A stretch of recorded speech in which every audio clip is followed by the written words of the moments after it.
memoria que tan importante labor desempeña, un agradecimiento a las organizaciones múltiples de derechos humanos sin las cuales no estaríamos acá, porque nosotros no tenemos nada que ver, somos nada más que el reflejo o el eco de esa voz tantas veces silenciada. Y en mi caso particular quiero también hacer un agradecimiento especial al personal que trabaja en derechos humanos en el Tribunal Oral de Mar del Plata, porque sin la dedicación y el compromiso que ellos han mostrado durante todos estos años, realmente todo este tiempo que han venido trabajando, no hace tanto, que tenemos presupuesto justamente para designarlos, sin esa entrega y sin esa dedicación, muchas de las cosas que voy a decir hubiera sido imposible. En primer lugar, les tengo que contar, muy brevemente, que la actividad del Tribunal Oral Criminal, que es un tribunal de juicio en la investigación de ciertos hechos, es de por sí, para los que somos especialistas en derecho, extraña. Empezamos con el juicio de la verdad en el año 2000, porque en ese entonces los organismos de derechos humanos, todos los que actuaban en Mar del Plata, desconfiaban de la inacción de la Cámara Federal de Mar del Plata y de los jueces federales de primera instancia. Acogimos el pedido que fue interpuesto como una acción de amparo en ese momento, con viejos fallos de la vieja Corte y fallos de la Corte Interamericana de Derechos Humanos, y la Cámara Federal, que hubiera sido el lugar donde debió haberse iniciado el juicio por la verdad, declinó su competencia, y ese es el motivo por el cual empezamos a intervenir nosotros. Con muchos recovecos, muchas vueltas. Tuvimos el juicio parado 2 años porque nos apelaron a una medida cautelar dictada sobre el Faro, que había sido un aguantadero, un chupadero de la Escuela de Suboficiales de la Infantería de Marina, y Casación nos pidió toda la causa y nos tuvo la causa demorada 2 años. O sea, hubo muchas vueltas y revueltas. Sabíamos, básicamente, antes de que se dictaran los fallos a Cecilia Clavel y Simón por parte de la Corte con su nueva integración, y antes de que se produjera por vía legislativa la anulación de las leyes de la impunidad, de las leyes de punto final y de obediencia debida, a través de toda la prueba testimonial y documental que habíamos ido recogiendo, que, como escuchamos hace un rato, el 24 de marzo de 1976 no empezó nada, que la historia había empezado mucho antes del 24 de marzo de 1976, y esto también lo sabíamos por experiencia personal. Habíamos escuchado, durante el juicio por la verdad,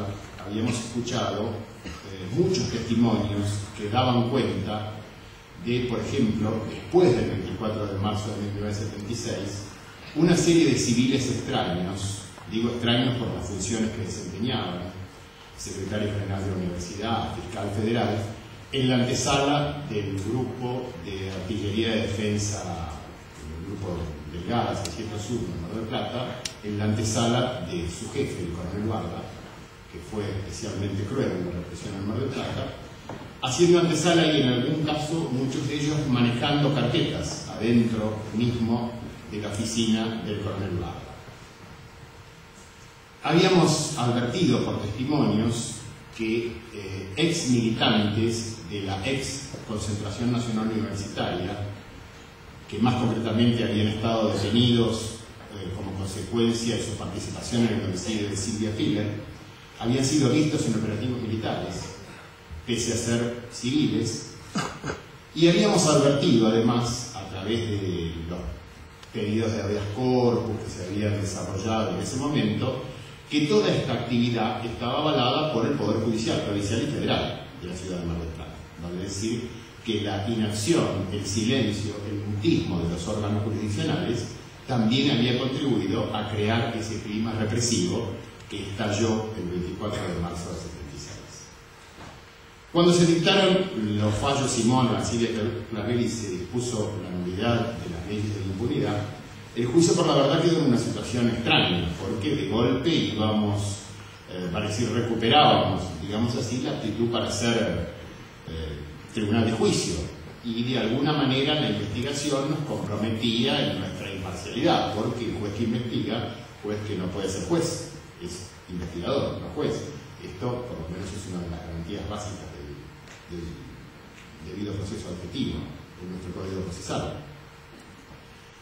Y esto produjo una cierta inmovilización del juicio por la verdad, mientras desde las instancias ordinarias de Azul, de Mar del Plata mismo, se avanzaba lentamente con algunas de las cosas que habían surgido en el juicio por la verdad y algunas cosas que estaban desde antes.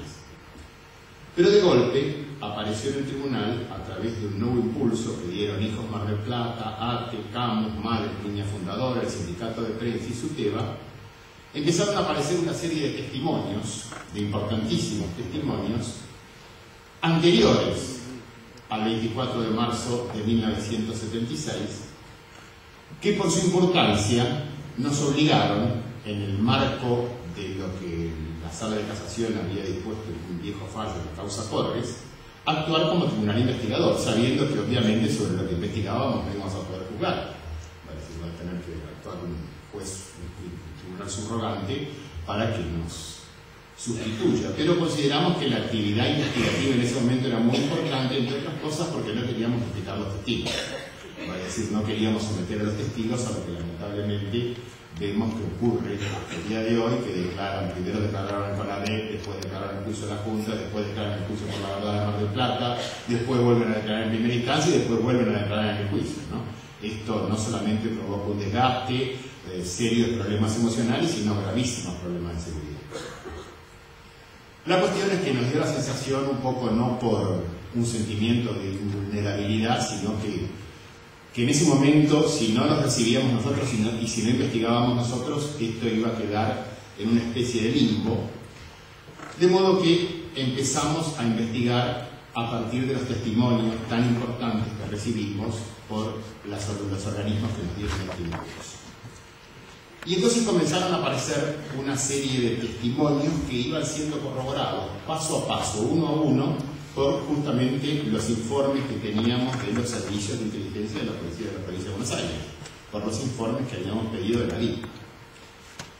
Y entonces empezó a aparecer algo muy extraño, empezó a aparecer la conexión que unía estas apariciones o estas visiones de civiles que ocupaban cargos importantes durante el gobierno civil, después en las antesalas de los despachos militares. Y de golpe empezamos a enterarnos, gracias a los documentos de la DILPA, que hubo grupos de civiles, y esto es textual, que venían colaborando en la lucha contra la subversión y que en consecuencia eran recuperables. Vale decir que los informes de inteligencia de la Policía de la Provincia de Buenos Aires consideraba que, por supuesto, ellos no habían empezado nada, sino que coadyuvaban con la tarea de civiles que eran obviamente recuperables. Y inclusive un informe de Placintada, que es inteligencia de prefectura, decía que el ejército en Mar del Plata no tenía buena inteligencia y en consecuencia necesitó de la inteligencia del CNU, de la Concentración Nacional Universitaria. Ese extraño grupo de derecha, fundado aparentemente en Mar del Plata por Pisandro, un oscuro profesor de filosofía, y entonces de golpe empezamos a ver que era el CNU de Mar del Plata. Y el CNU de Mar del Plata, o Comando CNU, como se llamó luego del 24 de marzo de 1976, resultó que había estado implicado, por supuesto, en el homicidio de Silvia Filler, y resultó que luego del avance de la derecha peronista sobre el gobernador Videgain, la sustitución del gobernador Videgain por Calabró, la toma de la Universidad Provincial por parte de la derecha, la creación del Juzgado Federal de Mar del Plata en 1974, resultó que todos los elementos del CNU Mar del Plata, la gran mayoría de los elementos del CNU Mar del Plata, pasaron a revistar en la Universidad Provincial y en el Juzgado Federal, básicamente en su Fiscalía Federal. Pero no a revistar por izquierda, sino a revistar por nombramientos. Oficial segundo, escribiente, auxiliar. En la Universidad Provincial, secretario general, asesor letrado, coordinador académico y un montón de militantes dispuestos a hacer la tarea más sucia como empleados contratados. Frente a esto mandamos a pedir los legajos que había en la Universidad Nacional de esta gente. Ninguno de los legajos tiene foto. E informa el jefe de personal de la universidad que no tienen foto en razón de la tarea que cumplían. Los domicilios de los empleados de la Universidad Provincial de Mar del Plata no eran domicilios particulares, eran domicilios de la sede del CNU Mar del Plata.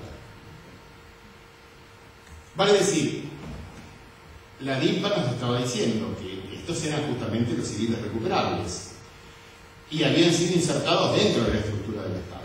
Vale decir, trabajaban, tenían una cobertura, recibían plata por este trabajo, los contratos los empleos no eran empleos justamente mal pagas, y actuaban dentro de la ciudad de Mar del Plata antes del 24 de 1976 mediante tarjetas firmadas, entre otros por el fiscal federal. Hay un grupo de derecha que es detenido por un individuo que era delegado gremial del SUPE, que le acaban de confirmar la prisión preventiva en la Cámara, según me han dicho, y andaba con tarjetas del fiscal federal y estaba desesperado cuando un oficial de policía lo detuvo porque era palpable la ostentación de armas, lo tuvieron, y entonces estaba desesperado por conseguir el tubo del fiscal porque yo soy custodia del fiscal.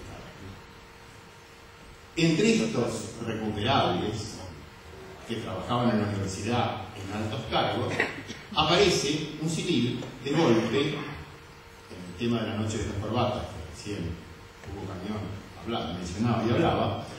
Hay un episodio muy extraño que deriva en la liberación de uno de los secuestrados, el doctor Carlos Bossi, que iba en el baúl de un auto que estaba manejado por 3 detenidos que eran de la ciudad de La Plata y que aparecen muertos en el Falcon por una supuesta emboscada del ejército. La noche de las corbatas fue un episodio en el cual se llevaron a un montón de abogados, pero lo curioso es que trataron de hacer pasar que los abogados habían sido secuestrados en realidad por montoneros, no por el ejército. Y entonces el montaje que se armó fue que justamente el ejército había interceptado una célula de montoneros que llevaban un auto robado a uno de los secuestrados, al doctor Bossi. Cuando se abre el baúl y el ejército recupera al doctor Bossi, justamente estaba el secretario general de la Universidad Provincial de Mar del Plata al lado. Pasaba y miró y se quedó a ver qué ocurría. Me queda muy poco tiempo y muchas cosas por decir. Bueno, esto era una de las tantas, de los tantos siglos que van conformando el relato acerca de cómo operaba este grupo de civiles. Pero hay hechos, no hay hechos peores o mejores dentro de la gravedad de las atrocidades que uno tiene ocasión de ver en este tipo de cuestiones. Pero antes del 24 de marzo, pero en 1976, hay 3 hechos que son especialmente graves en los cuales me quiero referir, aunque me digan que faltan 3 minutos. Aparece en pleno centro de Mar del Plata un Ford Falcon persiguiendo a 2 chicos jóvenes que se refugian en el taller de motos de uno de ellos. Eran las 7 de la tarde de un día sábado. Crespo y Azorín eran las víctimas. Se llevan a uno, una vez que los encierran dentro del taller, se llevan a uno, pero después lo dejan y le pegan cerca de 30 tiros ahí mismo. Se van hacia el Falcon, pero vuelven y también matan al otro, por las dudas. Había multitud de testigos que fueron señalados por la crónica. No estábamos todavía en gobierno militar, o sea que los diarios más o menos informaban, y este hecho fue cubierto por la prensa de Mar del Plata. Fue cubierto por la prensa de Mar del Plata y el periodista dijo que había multitud de testigos que tuvieron que tirarse al piso porque eran tantos los tiros, y cerca había un club donde se jugaba al bowling, que estaba medio de moda en ese entonces en Mar del Plata, y había un montón de gente, de familias, de chicos. Por supuesto, el expediente penal que se instruye, no aparece un solo testigo. El expediente se cierra en 15 días. Y por supuesto aparecen informes de la DIMPA que investigan acerca de la tarea subversiva de los extremistas que eran las 2 víctimas. Vale decir, siempre los informes de la DIMPA estaban en todos estos casos destinados a investigar a las víctimas. Y por supuesto ningún indicio acerca de quiénes habían sido los autores, pese a que había multitud de testigos. Pese a que el periodista del diario La Capital dice que el Falcon tenía chapa y gata. Chapa número tal. El informe de la DIMPA corrobora que este hecho ocurrió en un Falcon y repite la misma chapa. Nadie investigó nada. 30 años después, desde el tribunal oral, seguimos esa chapa. Esa chapa había sido robada en un Fiat 1500 y estaba puesta en agosto del 76 en un Ford Falcon que pertenecía al sindicato de la carne. El sindicato de la carne había sido denunciado por la madre de un detenido desaparecido, delegado gremial del frigorífico San Telmo, que el jefe de la Juventud Sindical de Mar del Plata había secuestrado a su hijo en un Falcon junto con otros directivos del sindicato de la carne, por reclamos gremiales que estaban haciendo en ese momento el cuerpo de delegados. Y de ese auto no se supo nada, nadie dijo nada, nadie investigó absolutamente nada. En 15 días se cerró una causa con 2 homicidios de esa magnitud hechos en pleno centro de Mar del Plata. A los 2 días de eso, el mismo auto con la misma gente pretende secuestrar a 2 estudiantes, Leventi y Nissenbaum. No solamente pleno centro de Mar del Plata, 6 de la tarde, salida del colegio comercial. Los persiguen, les tiran por la espalda con un itaca, se quedan con el gamulán de uno de ellos que corren desesperadamente, no los pueden agarrar. Multitud de testigos, un taxista aparece como testigo, el taxista dice en el diario lo que ocurrió. La causa se cerró en 15 días y la calificación que le puso el juez provincial fue abuso de armas y lesiones leves, cuando había sido una tentativa de homicidio y una privación ilegal de libertad infernal. También la justicia cooperaba. Curiosamente, el juez que actuó de esa manera, después del 24 de marzo de 1976, pasó a ser fiscal de Cámara. En 1975 matan a un profesor de psicología social, Roberto San Martino, y la DIPA nuevamente manifiesta que obviamente era un elemento vinculado a conocidos marxistas. Los autores del homicidio fueron a buscarlo primero a la Casa de la Madre, San Martín Independencia, 40 metros de la comisaría primera. Estuvieron 2 horas dentro de la Casa de la Madre, lo robaron todo, la revolvieron todo, le cortaron las persianas, la tira de las persianas para que no pudieran salir, los encerraron, la encerraron a la mujer en el baño, cortaron el teléfono, de ahí se fueron a la casa del hijo de San Martino, hicieron otro tanto, de allí lo fueron a esperar a donde estaba, que era dando clase, en la Facultad de Psicología, lo secuestraron a la salida de la Facultad de Psicología y apareció a las 10 cuadras muerto de 40 tiros. Al único que investigaron fue la víctima. Esto también ocurría en junio del 75. Y perdón que me extienda, pero no puedo dejar de mencionar que en mayo de 1975 secuestraron a la decana de Humanidades de la Facultad de la Universidad Católica de Mar del Plata, María del Carmen Maggi. Hubo una enorme presión popular para que apareciera, para que se esclareciera el secuestro de María del Carmen Maggi. Hubo también una fuerte presión eclesiástica, porque esto era un golpe directo al cardenal Pironio, que era quien la había designado decano de la Facultad de Humanidades. Desde el punto de vista, se podría hablar horas de este tema, pero desde el punto de vista judicial, la causa se instruyó pésimamente mal, se desdobló, causa para la justicia provincial, causa para la justicia federal. Los padres de María del Carmen Maggi hicieron un identikit muy preciso de uno de los secuestradores, se publicó un solo día en la prensa, y el identikit de este secuestrador fue reconocido posteriormente por testigos de identidad reservada como uno de los tantos que había actuado en numerosos hechos ocurridos en la ciudad de Mar del Plata, entre otros el homicidio de 5 personas después de la muerte de Ernesto Piantoni, el homicidio de los 2 hermanos Videla, el padre de los Videla, y de Pacho Lizagaray, que en ese entonces estudiante de la Facultad de Derecho. Un solo día se publica este identikit, y este identikit, que se publica un solo día, correspondía a un personaje del CNU, conocido personaje del CNU, que después va a reaparecer en una causa extrañísima. Y, perdón, déjenme lo que me tenga que defender porque esto es de una gravedad notable. Porque esta gente, además de sus sueldos, por supuesto, contaba con el botín de guerra. Y el botín de guerra consistía en que, por ejemplo, este individuo que aparece señalado por los padres de Tocamaggi como uno de los autores del secuestro de su hija, cosa que se hubiera podido llegar a los 10 minutos, pero claro, ¿cómo iban a llegar a los 10 minutos si el fiscal federal que estaba investigando era quien los empleaba? Era muy difícil decir, claro, es mi identikit, es mi empleado. Bueno, este individuo aparece en el homicidio de un diputado de la provincia de San Juan en el año 1975. ¿Y cómo? Resulta que en 1975 1975 los empleados vitivinícolas habían decidido o estaban luchando en San Juan, una lucha gremial importante para que el vino se envasara en destino. Y esto había provocado una fuerte reacción del sindicato vitivinícola de Capital Federal y de la provincia de Buenos Aires, porque iban a perder fuentes de trabajo.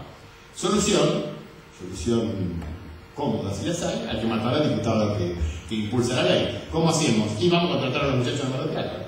Entonces contrataron a 3 CNU, que eran empleados de la universidad, que eran empleados de la Fiscalía Federal, que se van a San Juan a matar a un diputado con tarjetas del fiscal federal firmadas, que les daban una especie de pase libre por toda la provincia y con armas provistas, por supuesto, por el Estado Nacional.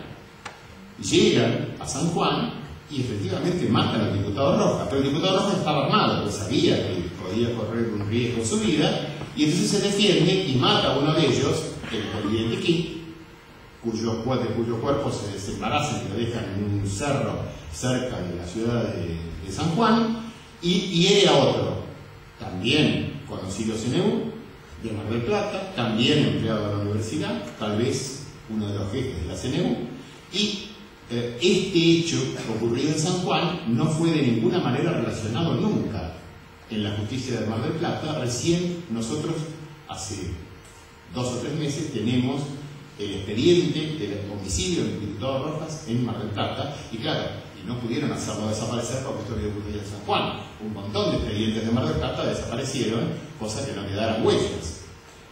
Sabemos que, por ejemplo, contra el fiscal federal hubo una denuncia del juez federal que tramitó en la corte, se robaron hasta la hoja de la corte, o sea, no quedó nada. Y sabemos, no lo podemos probar, sabemos que esa denuncia era porque justamente el personal de la Fiscalía Federal andaba con ametralladoras adentro de la Fiscalía, lo cual había hecho decir al hermano del doctor Salerno, que había ido a presentar un habeas corpus por él, que lo habían detenido: cuando fui a presentar el habeas corpus me recibieron en la Fiscalía Federal, nunca tuve tanto miedo, porque pensé que me desaparecían ahí. O sea, el uso de armas dentro de las dependencias judiciales era claro. ¿Cómo influyeron los informes de la DIPA? Nos permitieron armar el relato, nos permitieron descubrir cuál había sido la trama secreta por la cual estos civiles, estos militantes del CNU, habían pasado a desempeñarse a posteriori como elementos recuperables dentro de la estructura directamente de inteligencia militar. Inclusive, cuando la secuestran a María del Carmen Maggi, hay un informe de inteligencia de la policía de la provincia de Buenos Aires que dice que la ha secuestrado seguramente porque el día anterior el secretario de la universidad, que es el mismo que había aparecido en el baúl del auto cuando lo liberaron a Bossi, que le había puesto una bomba en su casa, y entonces el secuestro obedece evidentemente una represalia por esta bomba, y evidentemente esta mujer va a aparecer muerta en cualquier momento. Esto lo dice inteligencia de la policía, sin preocuparse, si ya que tenían el móvil, era muy fácil, el móvil y el identikit, era muy fácil llegar al autor del secuestro. No llegaron. Lo que es más grave, cuando aparece un año después el cuerpo de María del Carmen Maggi, no se reabre la investigación, ni en la justicia provincial ni en la justicia federal. Vale decir, para los expedientes que investigaron la desaparición de la de María del Carmen Maggi sigue siendo desaparecida. Ni siquiera se pudo legalizar o formalizar una autopsia, pese a que hay un informe de la DIPA que dice murió por traumatismo de cráneo. O sea que sabían de que había muerto, pero esto no pudo ser volcado nunca en ningún expediente judicial. Bueno, lamentablemente, por razones de tiempo, lamentablemente porque consideramos que había habido, y esto lo pude contar, una fuerte interrelación entre AAA, López Rega, Ministerio de Bienestar Social, y esta gente del CNU, básicamente por la identidad de las armas. Las armas eran llevadas a Mar del Plata por gente de la AAA, e inclusive intercambiaban gente en operativos. Decidimos declararnos incompetentes y que interviniera en la causa CNU de Mar del Plata con un desprendimiento del AAA Buenos Aires el doctor Ollarvide, que veremos si acepta o no la competencia. Pero yo lo que quería señalar es que, sin el valor de los testigos que nos acercaron esta información, la actividad de quienes los ubicaron y los trajeron, y estos documentos que nos acercaron de la DIPA, que permitieron cerrar y armar un relato coherente que representa realmente lo que pasó durante el año 75 en Mar del Plata, especialmente el desnudar la complicidad entre justicia, universidad y policía, siempre extrañamente callado en todo esto, se permitió calificar estos delitos como delitos de lesa humanidad, ya que obviamente fueron amparados y protegidos de ellos. Muchas gracias.